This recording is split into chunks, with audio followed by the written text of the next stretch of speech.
Shalom Bapak Ibu Saudara yang mengasihi Tuhan Yesus Kristus. Saudara, saat kita membaca Alkitab, kadang-kadang ada pikiran-pikiran yang muncul atau suara-suara dalam hati kita. Betul apa betul? Salah satunya dan mungkin yang paling sering muncul ini. Saat kita selesai baca Alkitab, tiba-tiba dalam pikiran kita muncul, oh ini firman bagus sekali. Firman ini cocok sekali untuk suamiku, atau cocok sekali untuk istriku, atau cocok sekali untuk anakku, cocok sekali firman ini untuk bosku, cocok sekali firman ini untuk worship leader di gerejaku, dan seterusnya. Ayo ngaku siapa yang pernah mengalami seperti ini.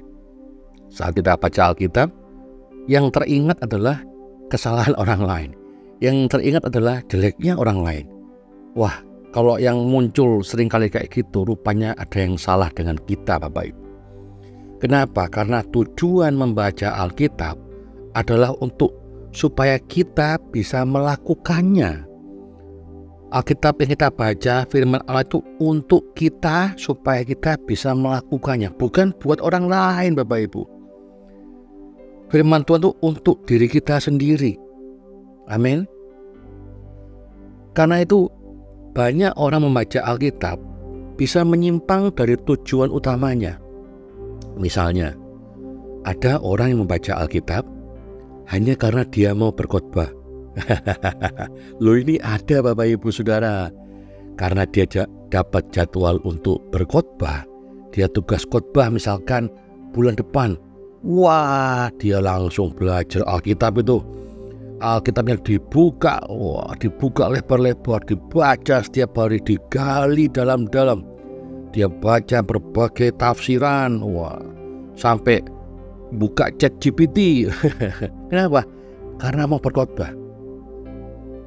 Karena cuma mau berkhotbah, dia baca Alkitab. Wah, ini bahaya Bapak Ibu Saudara. Ini khususnya yang biasanya berkhotbah kan para leader-leader ya. Ini hati-hati.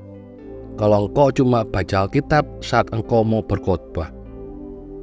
Artinya apa? Artinya engkau cuma mau mengajar apa yang kau baca di Alkitab, tapi engkau tidak mau melakukannya. Karena cuma baca Alkitab saat mau khotbah, berarti yang dikejar cuma gimana ngajar dengan baik dan benar, tapi tidak untuk melakukannya. Padahal Bapak Ibu Saudara, seharusnya baca Alkitab itu terutama untuk diri sendiri.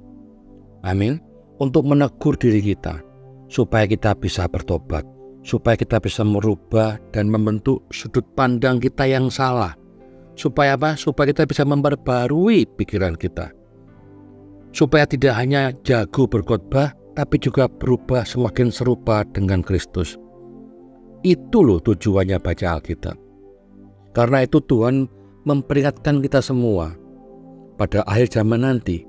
Di Matius 7 ayat 21-23, pada akhir zaman nanti bukan setiap orang yang berseru kepadaku Tuhan, Tuhan akan masuk dalam kerajaan surga, melainkan dia yang apa saudara? Yang melakukan kehendak Bapa-Ku yang di surga.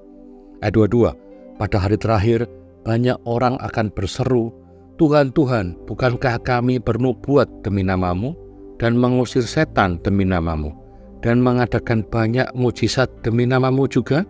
Ayat 23, pada waktu itulah aku akan berterus terang kepada mereka dan berkata, aku tidak pernah mengenal kamu.